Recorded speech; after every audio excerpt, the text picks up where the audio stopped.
Hello, Canada! Welcome back to another edition of the Canadian Citizen Journal. I'm your host, alias to Guy. Well, we've got breaking news here, and I'm quite upset. Actually, I'm vibrating.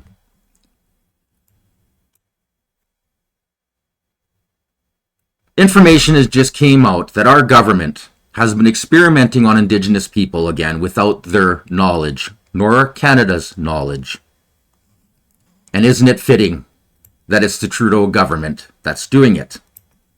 Like father, like son. This started out with concerned citizens and groups trying to get information on what they did in Canada to all of us with this whole COVID nightmare. In doing so, they uncovered a whole lot of information and proof that they have been testing vaccines on the Indigenous people up north. We're going to get right to this. I need you to like, share, and subscribe and get the word out because mainstream refuses to talk about this. And this is unbelievable. God, I'm so embarrassed in my country. I'm so embarrassed in my nation. Listen carefully. Exclusive government emails reveal that the Public Health Agency of Canada, led by Theresa Tam, conducted medical experiments on innocent Inuit babies without their parents, or their community's informed consent to do so. These secret trials tested expensive pharmaceutical drugs in a failed program, all while ignoring ethical standards and operating with zero accountability. Today's report is a bombshell, and it's definitely not one that you will hear from the mainstream media. This information has been hidden for years, buried under government secrecy in the depths of Chief Public Health Officer of Canada, Theresa Tam's emails, which are slowly being trickled out after an access to information request by Brett Sears was made public on X. Due to the breadth of the response spanning 450,000 pages of Theresa Tam's emails, this is going to be released in phases, and Brett took to X to call for help in dissecting the response to ensure that no stone goes unturned. Anybody out there who can help go through these emails, please get involved. We need all the help we can get because what's being uncovered is devastating.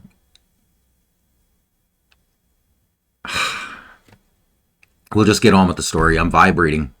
In today's report, I'm going to feature the work of former Toronto police detective, now retired but turned independent investigator, Donald Best, who dissected some of these documents and discovered that secret medical experiments are still being conducted on Indigenous children. And the person at the heart of all of this? Well, none other than Theresa Tam. The uncovered documents reveal the government secretly subjected Inuit children to an experimental RSV monoclonal antibody program, which ultimately failed to deliver any results. RSV is a respiratory viral infection that's typically mild, like the common cold, but can lead to more serious lung and respiratory issues, especially in individuals with underlying health conditions and the young. But the experimental drug program was conducted on Inuit babies without informed consent or parental consent at all, and unbeknownst to the larger Inuit population, exposing the government's approach to supposed public health, not only on Indigenous communities, but this lack of transparency and willingness to conduct unethical experiments on Indigenous communities to this day. Okay. Now I'm going to play you a clip of our so-called leader and some of the gaslighting that they've been doing. Now, I can tell you firsthand, the natives don't like this guy, for the most part. They've seen the lies, the deceit, and how he uses them, as well as any minority, to try and sound like some glorious, glorious leader who's going to bring equality and all the rest of that bull crap. In the meantime, he's dividing everybody by race, creed, and religion. Let's not forget the words of our idiot leader.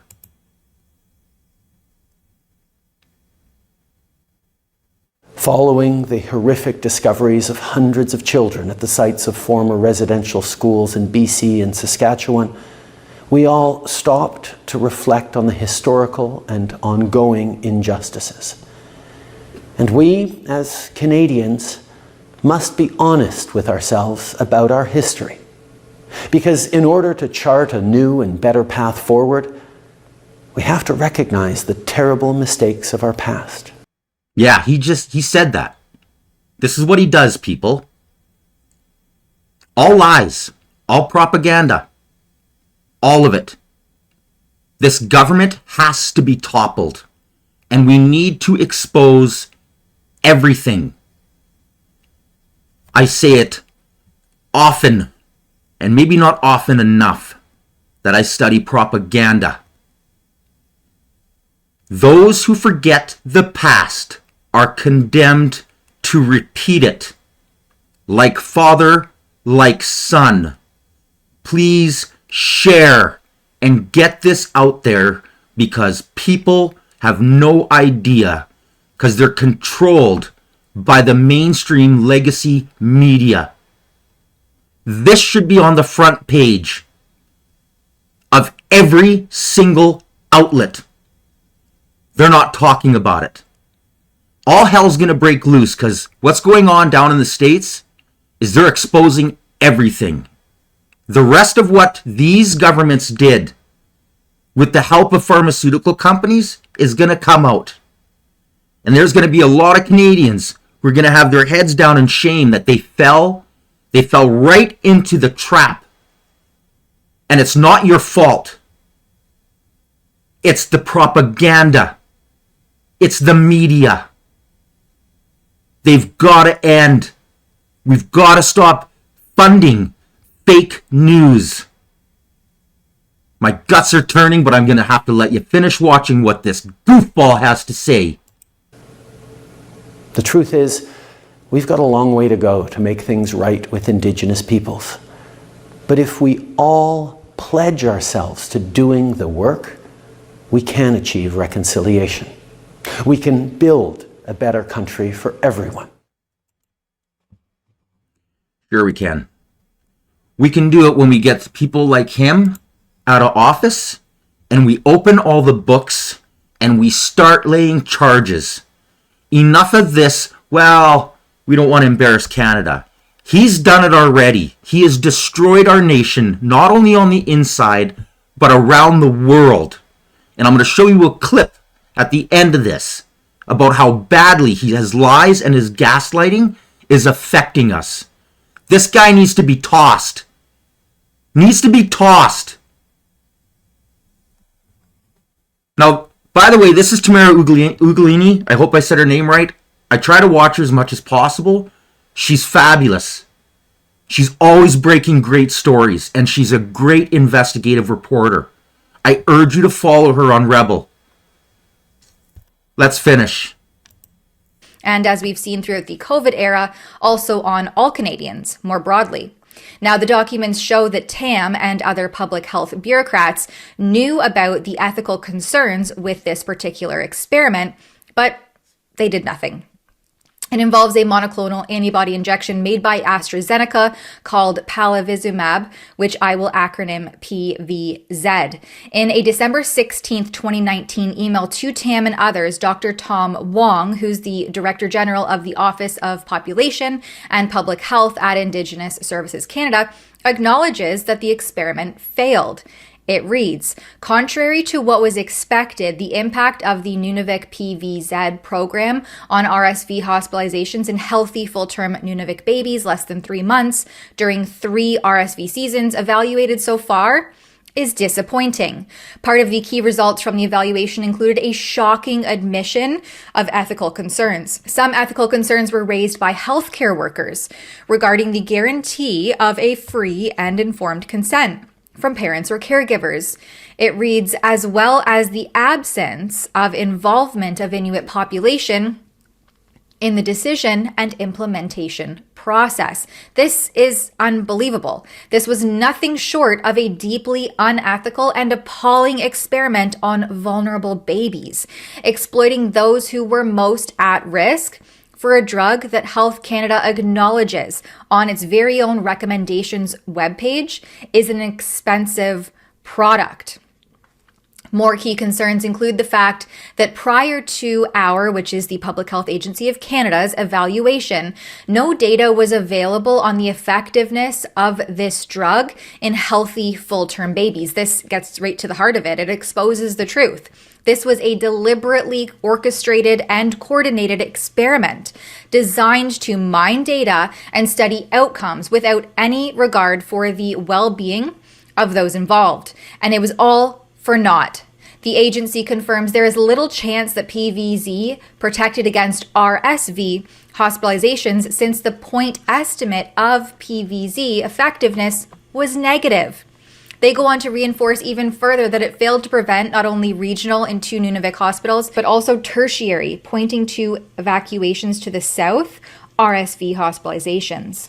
This email confirms that the Public Health Agency, Tam, Wong et al. Knew that the entire experiment was pointless and that the data even showed a negative effectiveness, with the drug failing to prevent hospitalizations both at regional hospitals in Nunavik and during excavations to the south. Donald Best's article goes on to highlight troubling historical precedents where non-consenting Indigenous children were subjected to unethical and inhumane secret experiments throughout the 1930s, 40s, and 50s and onwards, ranging from tuberculosis vaccine trials where 1 in 5 children died, apparently due to diseases of poverty, to deliberate starvation in the 40s and 50s in the name of studying malnutrition, atrocities that clearly persist in various forms to this day. As a former detective, Best poses a $1 million question. If these emails reveal that Dr. Tam and other officials knew about the dangers of these injections, these drugs, coupled with evolving evidence and science around the novel modified RNA shots, and still push them onto the public despite the risks and a lack of informed consent, could this lead to criminal charges? It's a real possibility, which Best says could be criminal negligence causing harm and more. Now, this email exposes a deeply disturbing pattern of unethical medical experimentation on vulnerable Indigenous children at the hands of Canada's Public Health Agency. What's even more appalling is the absolute disregard for informed consent, transparency, and the well-being of these children, which should be the cornerstone of public health initiatives. Despite the government's acknowledgement of the failures and ethical concerns surrounding these experiments, they proceeded without accountability and even go so far as to recommend PVZ for infants and young children with health conditions based on the thought that it may prevent 40 to 80% of hospitalizations. These are deliberate actions that withhold crucial information necessary for true informed consent. Public health exploited and manipulated innocent babies in vulnerable communities to benefit big pharma and promote expensive products. I put that stinging accusation to Health Canada, which oversees the Public Health Agency of Canada, asking them how they respond to that grave accusation. No one responded. What's at stake here is not just the health and safety of Indigenous children, but the very integrity of Canada's health authorities and their commitment to ethical standards, if at all. If history has taught us anything, it's that the truth has a way of emerging, no matter how hard it is to swallow and how long it takes.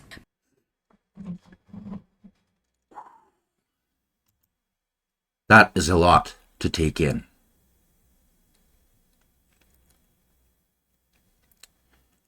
How do we ever expect to come together as a nation when you have got governments so deceitful as we have right now. Please like, share, and subscribe, and get the word out, because mainstream will not talk about this. They won't. It's up to you. It's up to you to get the word out. We're going to finish off the video with the reality of how you have been lied to and how they have gaslit us. Remember what I keep saying it. Hate and division. This is how the propaganda arms of fascists and socialists control the masses. We need to end it. Listen very carefully, because this is all true. Everything you're about to hear on this is absolutely factual. I'm just shaking. I can't believe our government. Reality check, people. There are new developments regarding a 2021 story out of Canada. At the time, reports said there were mass graves of Indigenous children found at residential schools in the North American country. Some of those schools were run by the Catholic Church. According to a new report, the recent excavation of 14 alleged burial sites unearthed no human remains. We go now to Colin Flynn, EWTN News Vatican correspondent. Colin, great to be with you. First off, can you tell us more about these new developments in the story that we just mentioned? A very good evening, Tracy. Yes, indeed, I can. Well, 2 years ago, after stories dominated the headlines around the world about alleged mass graves of Indigenous children at former residential schools right across Canada, it is now believed that the stories of these mass graves could be false after excavations have turned up no human remains.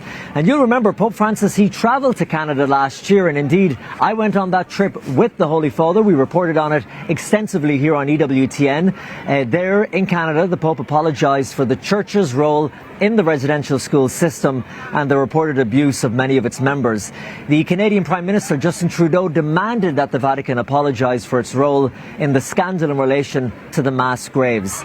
Well, 2 years after the original stories of the mass graves broke, a series of recent excavations at suspected sites has turned up no human remains. Now, this has led many academics and politicians to say it's further evidence that the stories are unproven. A group of Indigenous people, also known as Pine Creek First Nation, they excavated 14 sites in the basement of Our Lady of the Seven Sorrows Catholic Church that's near the Pine Creek Residential School during a 4-week period this summer. And eventually, the chief of the group, Derek Piniak, he went on record, held a press conference and said that no remains were found. Now, don't forget, our government was trying to regulate and censor us about saying anything negative, about saying that this didn't exist. This is how fascism takes over a nation. Everything they said, everything they have said has been proven to be a flat-out lie. And not only a lie, they're using those lies to try and get popular opinion to allow them to put in laws censoring the freedom of speech. So, Colin, what's been the reaction around the world to these new revelations? Well, sadly, Tracy, there hasn't been much coverage of this update of the story, especially when you compare it to the coverage of the original story that there were mass graves. If anyone at home now Googles Mass Graves Canada, you'll find thousands of results of networks and outlets reporting on the suspected mass graves, some even putting estimated numbers on the amount of children supposedly buried. And this story, Tracy, was covered all over the world on TV, radio, in all newspapers, reported as fact, by the way, in many cases. For example, at the time, the BBC interviewed an Indigenous chief who said that the residential school policy was, quote, designed to kill, and we're seeing proof of that, end quote. There was never any proof, and statements like this went unchallenged. And in Canada, there was a 260% rise in Catholic hate crimes. Churches were burnt down, priests and nuns suffered abuse on the streets, and online there was a huge amount of abusive posts towards the church. But, Tracy, Now do you understand how these people work? Hate and division. Hate and division. That's how it works. And it's spread all around the world and tarnished Canada even more. It caused people to second guess their own religion. It caused violence. It caused carnage. It caused so much hate and division. And it's all lies. I knew it was lies. Trust me, I knew it was lies. Trying to convince anybody else is almost impossible because of the control arm of the fascist government, which is the media. Propaganda. That's how they hold power. That's how they take power. And look at what they have done to us on a global stage, let alone to each other in our nation. We do need to come together. We got to come together and we have to remove this evil government with the NDP who keeps backing up these absolute lies. And the graves that they did find, and I'm going to note off at Ochapaway, they've known they were there since they were buried.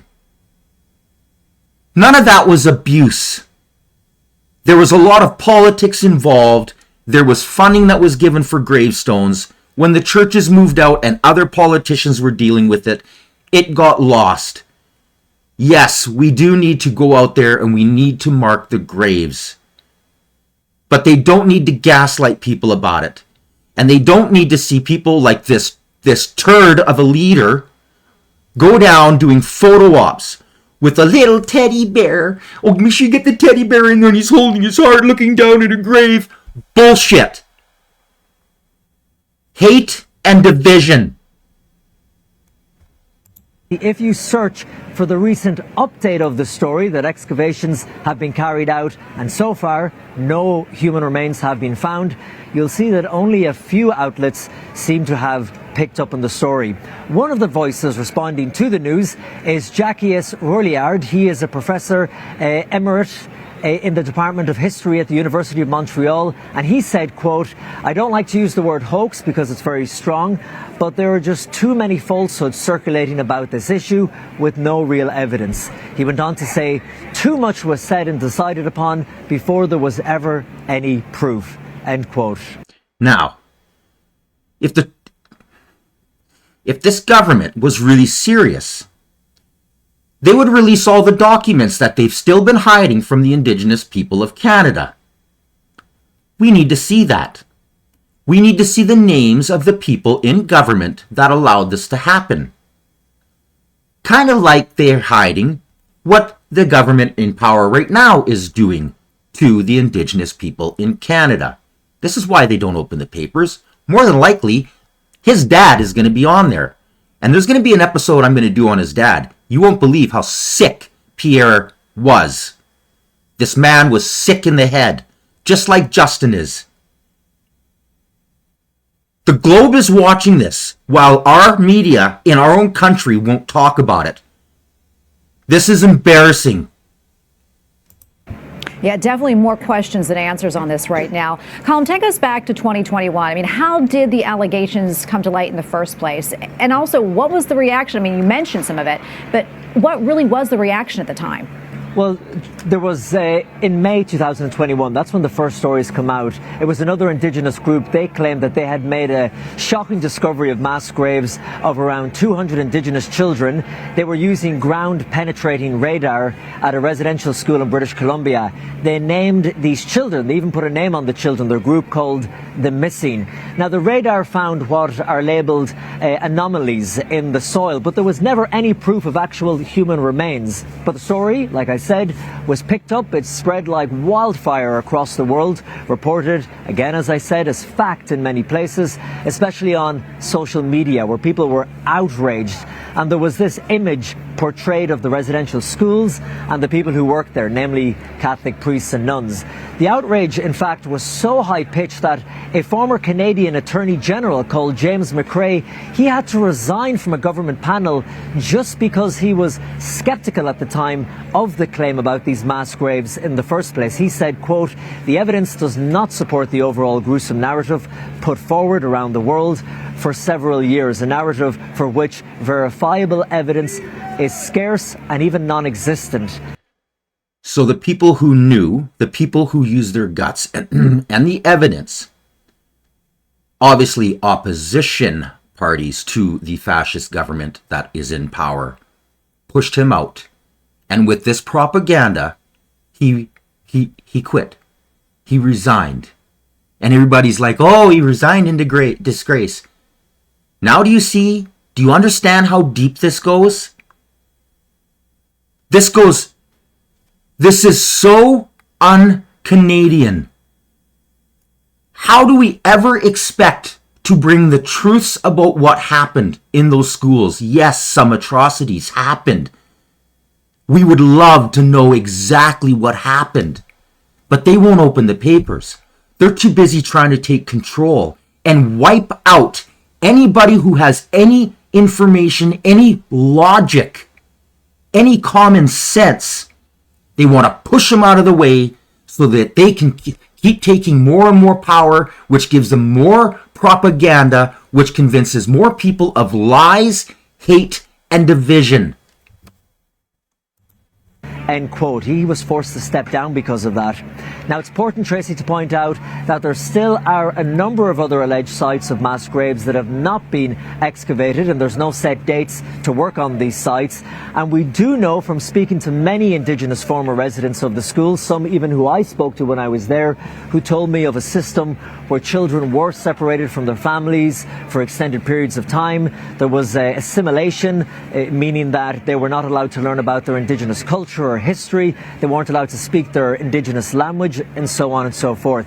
But then again, Tracy, when I was there, and we saw it in our reports on EWTN at the time, there were other Indigenous people I spoke to who had warm, fond memories of their time in these residential schools and spoke about the nuns and the priests that they encounter. In fact, one Indigenous man I remember speaking to, he told me that he couldn't understand the claims that would be made by others, again, because of his warm memories of being in these schools. But at the moment, Tracy, that is the update on this story. We'll continue to monitor it as it develops. Now,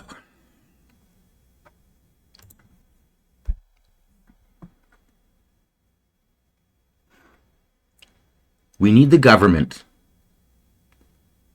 to open up all of the documentation that they're hiding. We need to be able to have dialogue, honest conversation. We need transparency. The thing that this government and the NDP have taken away from Canadians. Now, there's going to be a lot of people out there that are going to be like, this is bullcrap. This is factual. This is what happened. This is what's going on. The government in power is evil. These people are sick. They are sick. And the sickness is spilling out into Canada. I am just so disgusted right now. My heart is broke. I'm so tired of the lies. I really need your guys' help. Please like, share, and subscribe. We need to get the word out. We need to break mainstream media so we can have freedom of information and truth back in Canada. This has been the Canadian Citizen Journal. I'm alias Tagai. Thank you.